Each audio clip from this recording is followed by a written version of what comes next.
이스라엘 백성들은 이제 엘림에서 꿀 같은 휴식을 모두 마쳤습니다. 그곳에 있었을 때는 그들이 회복하는 시간이었습니다. 그리고 이제 다시 신광야로 가고 있습니다.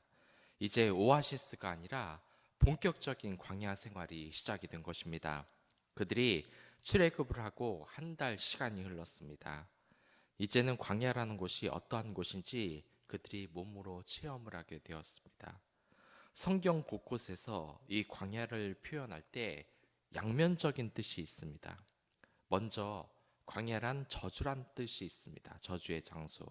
또한 생명이 단절된 곳을 뜻합니다. 우리의 인생길에서도 마찬가지입니다.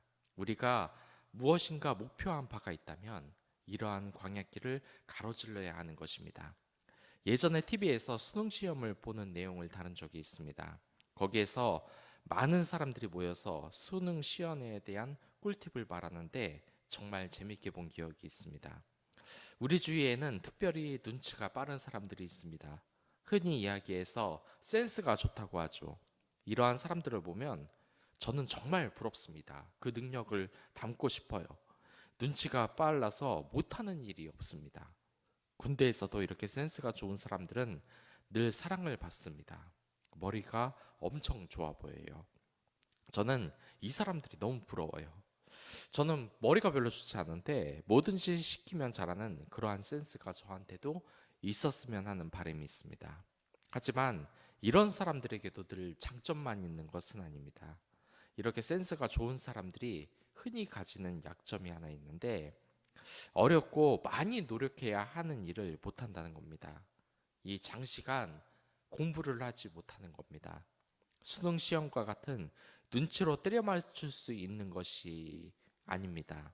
각종 시험들, 공무원이나 다른 시험들도 마찬가지입니다. 이건 순수히 노력을 해야 통과를 할 수 있습니다. 늘 모여서 이것저것 수능을 잘 볼 수 있는 꿀팁을 들어보면 정말 그렇듯합니다. 그런데 그렇게 눈치가 좋은 사람들의 점수를 보면 아주 처참할 정도예요. 늘 일을 쉽게 해결하는 센스는 좋을지 모릅니다. 하지만 노력하는 것은 완전히 다른 이야기입니다. 그 정도 인내를 하는 법을 아직까지는 익숙하게 쓰지 못하는 것 같아요.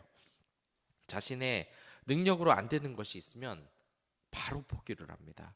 그리고 성공한 사람들의 노력을 인정하기보다는 원래 그 일을 잘하게 태어났다고 하고 말하는 겁니다. 이 광야 생활을 잘하는 사람들은 그들의 말처럼 무엇을 타고나서 지금 잘하는 것일까요? 지금 이 본문을 잘 읽어보면 알겠지만 광야 생활을 자신의 재능으로 잘 해보라는 게 주제가 아닙니다. 광야 생활은 그냥 고난을 의미합니다. 이 고난을 견디어내며 하나님께 의지하라고 만드신 하나님의 시험인 것입니다. 지금 TV를 보면 늘 수능 시험에 대해 말이 많죠. 수학 문제가 사람이 풀 수준이 아니다. 영어 문제가 사람이 풀 수준이 아니다. 그렇게 말하면서 출제위원을 비판하곤 합니다. 그러나 그 사람들은 애초에 남이 쉽게 풀만한 문제를 출제하는 사람들이 아닙니다. 그렇게 어려운 시험을 이겨내기 위해 열심히 노력한 사람들이 높은 점수를 얻게 하는 것이 그들의 임무입니다. 그렇기 때문에 단순히 외국에서 영어를 잘했다는 사람들, 그런 사람들이 높은 점수를 받는 일이 잘 없는 것입니다. 이 광야 생활이라는 것도 고난 자체를 피하는 사람이 아닙니다.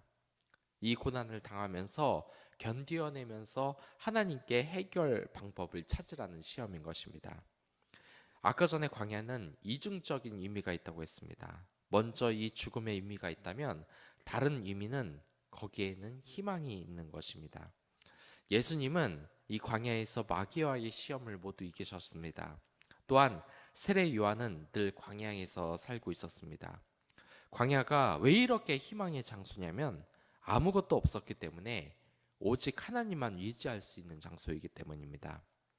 오직 이 광야만 통과해야만 우리는 영광스러운 하나님의 나라로 갈 수 있습니다. 여기에서 이스라엘 민족들은 이제 한 달 정도가 지났습니다. 그 한 달도 대부분 오아시스인 엘림에서 보낸 것 같아요. 그러나 다시 광야로 나오자 불만이 터져 나옵니다. 그들이 어떠한 말을 했냐면 노예 생활을 했던 때가 장밋빛 시절이라고 포장을 합니다. 우리가 애굽에 있었을 때는 고기 가마 곁에 있어서 고기를 배불리 먹었다. 그리고 떡도 배불리 먹었다. 그런데 너희들은 우리를 광야로 몰아서 모두 죽일 작정이냐. 그러나 이것은 말이 안 되는 것입니다. 그들이 노예 신분인데 고기를 배불리 먹었다는 것은 과장이면 누가 봐도 알 수 있어요. 물론 노예가 할 수 있는 그 힘은 있어야 되기 때문에 배부르게 먹였을지는 모르겠습니다. 하지만 결코 질이 좋고 풍족하지는 않았을 겁니다. 여러분들도 뉴스를 보시면 알겠지만 이 세상에 백만장자, 억만장자가 얼마나 많은 좋은 일을 합니까? 물론 아닌 사람들도 있지만 빌 게이츠 같은 경우는 벌써 몇 조 원을 가난한 나라와 사람들을 위해서 기부를 했습니다. 그런데 참 이상한 게 있습니다. 지금도 겨울이 되면 많은 사람들이 모금을 해서 불우한 이웃을 돕습니다. 지금도 많은 사람들이 많은 선교단체에 돈을 기부합니다. 그러한 사람들을 돕고자 하는데 정말 많은 사람이 동참을 해요. 그러나 정말 이상하게도 가난한 사람은 전혀 줄어들지가 않습니다. 이게 인간 사회가 가지는 한계입니다. 이 가난은 나라님도 못 구한다는 말이 거짓이 아닌 것입니다. 아무리 수백억 수천억을 쏟아부어도 이 가난이라는 문제는 절대 해결이 되지 않습니다. 공산주의자들이 어떻습니까? 그들도 알고 있어요. 전 국민 모두가 부자가 될 수 있는 길이 없다는 것을 알고 있습니다. 그래서 그 부를 국민들에게 나눠주지 않고 기득권들만 차지하고 있지 않습니까? 그래서 독재 국가라고 합니다. 이 자본주의 국가에서도 많은 부자들이 그리고 일반 시민들이 아무리 기부를 많이 해도 해결되지 않는 문제가 바로 이 가난입니다. 애굽도 마찬가지입니다. 그들이 아무리 그 당시에 강대국이었다고 할지라도 노예인 이스라엘 민족들이 지금 고기를 배부르게 먹게 할 정도의 여력은 없었을 것 같습니다. 그런데 이스라엘 민족은 지금 비참한 노예 생활일 때가 하나님을 찾아가는 과정보다 좋았다고 이야기를 하고 있습니다. 이들이 이렇게 말을 하면 안 되는 것입니다. 왜냐하면 그들은 첫째 아들이 애국 군인들에게 죽었습니다. 인간 이하의 취급을 받았던 것입니다. 그런데 그들은 지금 당장 힘들다고 하나님을 원망하고 모세를 원망합니다. 그리고 차라리 노예 생활을 할 때가 좋았다고 이야기를 하고 있습니다. 하지만 민수기 11장 22절을 보면 이스라엘 백성들은 광야에서 정말 애굽에서 상상하지 못할 양과 소를 잡아먹었습니다. 그러나 하나님의 은혜를 조금 더 기억하지 못하고 원망하고 있는 것입니다. 그리고 하면 안 되는 말 3절에서 나와 있듯이 하나님의 손에 죽었으면 좋았을 것이라고 말을 하고 있습니다. 우리가 분명하게 알아야 할 사실은 과거 지향적인 사람은 그리스도인이 될 수 없습니다. 늘 옛날이 좋았다고 말하는 사람은 발전할 수가 없습니다. 그리스도인은 미래를 보는 사람입니다. 지금의 고난만 생각하고 피하는 것이 아니라 미래의 소망을 가지고 광야의 길을 걸어가는 사람이 바로 그리스도인입니다. 그리고 희망이 중요합니다. 인생에 아무런 목표가 없는 사람은 결코 축복을 받을 수 없는 것입니다. 그러기 위해서 인생의 목표를 위하여 기도하시기 바랍니다. 우리의 자녀가 태어나면 돌잔치를 합니다. 그리고 거기에서 여러 가지 물건을 고릅니다. 이 아이가 어떤 사람이 될 것인지 보는 것입니다. 돈을 집으면 부자가 되는 것이고 망치를 집으면 판사가 되는 것입니다. 이건 재미로 하는 것이겠죠. 그러나 그것을 해야 할 사람이 바로 우리들입니다. 여러분들은 하나님에게 받은 그 구체적인 희망이 있습니까? 희망이 있어야 어느 방향으로 갈지 목표가 생깁니다. 이러한 삶에 구체적인 목표가 없다면 매일 목적 없이 반복되는 무의미한 삶을 살아갈 위험이 있습니다. 누구는 그러지요. 그냥 게으르게 이대로 살게 놔두라고 말입니다. 그러나 일을 하고 사는 목적이 그냥 먹고 마시고 자는 생활의 방법이라면 이것은 동물의 삶과 다를 것이 없습니다. 사람은 인생에 분명한 목적이 있어야 합니다. 지금 본문에서 보면 삶에 대한 분명한 목적이 모세밖에는 없어 보입니다. 아무튼 이들이 더욱 비판을 받아야 하는 이유는 지금 하나님이 그들 곁에 계신다는 증거가 눈으로 보이고 있기 때문입니다. 하나님이 지금 교회 공동체에게 구름 기둥과 불 기둥으로 광야에서 헤매지 않도록 분명하게 인도를 하고 계십니다. 눈에 뻔히 지금 구름 기둥과 불 기둥이 보이고 있는데도 불구하고 그들은 하나님의 뜻을 지금 의심하고 있는 겁니다. 이게 우리에게도 정말 중요한 문제입니다. 여러분들은 지금 영적인 구름 기둥과 불 기둥을 보고 있습니까? 그렇다면 그 증거를 보고 지금 희망을 가지고 있습니까? 지금 하나님은 아무것도 없이 시험을 강행하는 것이 아닙니다. 아무튼 하나님은 이렇게 불평하는 이스라엘 백성들을 향해서 만나를 공급해 주시겠다고 합니다. 이 만나는 특별히 먹을 것이 아닙니다. 만나는 하나님의 말씀대로 사느냐의 시험인 것입니다. 특히 이 만나는 예수님을 뜻하기도 합니다. 예수님이 생명의 떡이라고 말씀하신 것은 그분이 만나와 같으신 분이기 때문입니다. 만나는 하나님이 주시는 겁니다. 그리고 예수님은 하나님께서 보내셨습니다. 만나는 4절에서 말하듯이 하늘에서 내려온 것입니다. 그리고 예수님은 요한복음 3장 31절에서 말하듯이 하늘에서 내려오셨습니다. 그리고 이 만나는 비가 전혀 내리지 않는 광야에 내렸습니다. 기적적인 방법으로 온 것입니다. 예수님도 처녀의 몸으로 잉태되는 초자연적인 방법으로 오셨습니다. 또한 만나는 40년 동안 지속적으로 먹어야 됐습니다. 예수님도 영원토록 성도들을 위해 생명의 양식이 되셨습니다. 이 만나는 하나님의 말씀대로 사느냐의 시험인 것이에요. 제가 사역을 하면서 한 교회에 있을 때 그곳에서 하는 것이 있었습니다. 큐티였습니다. 저는 매일 말씀을 읽는 전도였는데 사실 매일 말씀을 읽는 것도 해야 되지만 매일 말씀을 묵상하는 것도 필요하다는 것을 느꼈습니다. 혹시 성도 여러분들은 매일 큐티를 하고 있습니까? 아까 전에 예수님은 만나와 같은 분이라고 했습니다. 이 만나는 매일 내렸습니다. 5일 동안 매일 먹을 양이 내리고 6일째에는 이틀 동안 먹을 양이 내렸습니다. 그 이유는 매일 만나를 먹어야 살 수 있었기 때문입니다. 이것은 우리가 예수님의 말씀을 매일 먹어야 하는 것을 의미합니다. 큐티를 하는 이유도 마찬가지입니다. 매일 하나님의 말씀을 먹어야 우리의 영혼이 사는 것입니다.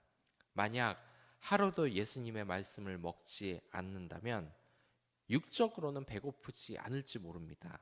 하지만 영혼은 계속 죽어나가고 있는 겁니다. 예전엔 저도 이러한 것을 전혀 몰랐어요. 영적으로 배고픔을 전혀 느끼지를 못했습니다. 하지만 제가 이 영적인 양식을 먹자 사람들이 영적인 생활을 하는지 안 하는지도 보고 구별을 할 수 있을 정도가 됐습니다. 제 자신이 안 먹고 생활을 해봤기 때문에 구분할 수 있는 것입니다. 그렇기 때문에 저희 교회에서는 평일날 아이들을 맡아서 매일 큐티 교육을 진행하려고 아이들을 모집하고 있습니다. 다음 주부터 그렇게 할 텐데 혹시 자녀를 맡기어 매일 큐티 교육과 학습 공부를 시키고 싶은 부모님이 계신다면 연락 주시면 감사하겠습니다. 이 지혜로운 자녀를 키우는 방법은 매일 영어 수학만 시키는 것이 아닙니다. 하나님의 말씀을 먹어야만 영혼이 자라고 지혜가 자라는 것입니다. 그리고 하나님이 만나를 주시는데 7일째에는 만나를 내리지 않는 이유는 안식일에 하나님이 생존의 근원이 되시기를 느끼게 하기 위해서입니다. 이 먹는 것도 먹는 것이지만 우리의 영혼이 하나님의 그 존재를 알고 그분의 보살핌을 묵상하며 쉬는 것이 얼마나 중요한 것이 알 필요가 있는 겁니다. 이러한 것을 우리가 정신으로 있는 것이 정말 중요합니다. 몇 년 전 청년들에게 심각한 고민이 뭐냐면 주일에 직장을 쉬지 않는다는 겁니다. 이것은 그리스도인들 누구나 갖는 고민입니다. 정말 주일을 지키고 싶은데 주일날 쉬지 않기 때문에 주일 성수가 안 돼서 고민이라고 합니다. 이러한 고민은 특히 코로나 시대 때문에 더욱 우리에게 많은 고민을 주고 있습니다. 코로나 전에는 많은 목회자들이 현장에서 예배를 드려야만 하나님께 예배를 드리는 것이라고 말을 했습니다. 하지만 코로나로 인하여 많은 교회가 어쩔 수 없이 현장 예배를 드리지 못했습니다. 코로나 초기에는 어떻게 대응을 하지 못해서 그냥 예배 자체를 못 드렸어요. 건너뛰는 교회도 생겼습니다. 어떤 교회에서는 확진자가 나오고 아예 2주 동안 교회를 문을 닫아버리는 일도 있었습니다. 이 온라인 예배를 드렸는지 상세한 정보는 모릅니다만 이 주일 성수의 개념 자체를 다시 생각해야 하는 시점에 온 것입니다. 여러분들은 어떻게 생각을 하십니까? 이제 현장 예배만 하나님께 드리는 예배라고 생각하는 성도들은 거의 없을 것입니다. 그럼에도 불구하고 많은 성도들이 교회에서 예배를 드릴 환경만 되면 교회에서 예배를 드리려고 합니다. 어떠한 방식이 옳은 예배의 방식일까요? 하나님께 드리는 예배가 대체 어떤 예배일까요? 하나님이 하늘에서 난 온라인 예배 같은 것은 안 받는다, 그건 주일 성수를 안 한 것이다라고 하면 또 안 될 것 같긴 합니다. 제가 직장에 있을 때 한 전도사님이 그런 말 적이 있습니다. 이 현장 예배만 예배라고 하는 것은 시대에 뒤떨어진 것이고 신학을 잘못 배운 것이라고 말이죠. 정말 이분의 이야기가 맞을까요? 어떤 의미에서는 맞습니다. 하지만 어떤 의미에서는 틀린 말입니다. 주일 성수라고 하는 것은 하나님께 충성을 하는 증거인 것입니다. 그 마음가짐이 가장 중요하다고 할 수 있습니다. 하나님은 마음에도 없는 형식적인 예배를 전혀 기쁘게 받으시는 분이 아닙니다. 마음으로 정성으로 드리는 예배를 기쁘게 받으시는 분입니다. 그렇기 때문에 그 마음에 주님에 대한 사랑이 없는 이스라엘을 모두 멸망시키신 것입니다. 우리가 주일 성수를 하는 것, 즉 만나를 주일에는 먹고 살기 위해 이 걷는 일을 하지 않았다는 것은 하나님께 충성하는 증거를 보여주는 것입니다. 만약에 지금 여건이 안 돼서 집에서 드린다, 그러나 아무리 집에서 드리더라도 교회 공동체 사람들과 끊임없이 교제하면서 하나님께 정성껏 드린다면 온라인 예배도 너무 좋습니다. 그러나 그냥 내 몸이 편하기 위해 온라인 예배를 드린다, 그것은 하나님이 결코 받으시는 예배가 아닙니다. 현장 예배도 마찬가지입니다. 그냥 몸만 와서 하나님께 진심으로 경배하며 사랑으로 드리는 예배를 못 드린다면 그것은 진정한 예배가 아닌 것입니다. 지금도 많은 연예인들과 경찰들과 이 간호사들이 믿는 그리스도인들 중에서 주일에도 일을 하고 있습니다. 그들은 주일 예배를 드리지 못하는 것에 대해 많은 고민을 합니다. 그러나 그러실 필요 없습니다. 그 사람들은 하나님을 진정으로 사랑하는, 물론 이 하나님을 안중에도 없이 그냥 주일 예배를 어기는 것에 대해서 아무런 걱정을 안 한다는 것도 문제입니다. 그것은 하나님을 진정으로 사랑하는 것이 아니기 때문입니다. 그러나 어쩔 수 없이 직업 때문에 주일 성수를 못하더라도 그곳에서 자신의 행실로 하나님의 사랑을 보여주는 것은 얼마든지 가능합니다. 일의 현장에서 누구보다 직장 동료를 사랑하고 고객을 사랑하는 모습을 보여줘야 하는 것이 바로 하나님이 바라시는 이웃사랑의 모습이겠죠. 그런 모습을 보여줘야 하는 것입니다. 그러니 우리는 착각하지 말아야 합니다. 많은 그리스도인들이 정말 많이 하는 실수가 주일 하루만 잠깐 그리스도인으로 사는 걸로 만족한다는 겁니다. 그러나 예수님 생명의 떡은 하루에 한 번 걸을 날이 없는 것입니다. 매일 말씀을 먹고 말씀대로 살아야 하는 것입니다. 그러기에 매일 말씀을 읽는 것뿐만 아니라 말씀대로 사는 것이 어떠한 것인지 묵상해 보시기 바랍니다. 저 같은 경우는 그것을 정했습니다. 하루에 한 번 낯선 사람에게 미소 짓기. 저도 최근에 지적받은 것이 있는데요. 표정이 어둡다고 하는 것이었습니다. 그래서 거울을 보며 웃는 연습하고 있습니다. 제 얼굴에 웃는 모습을 보며 이웃들이 조금이라도 마음의 위로를 받았으면 좋겠습니다. 그것이 이웃사랑이니까요. 하루 한 번 먹는 이 만나의 의미 여러분들 되새기시도록 바랍니다. 그럼 다 같이 기도하도록 하겠습니다.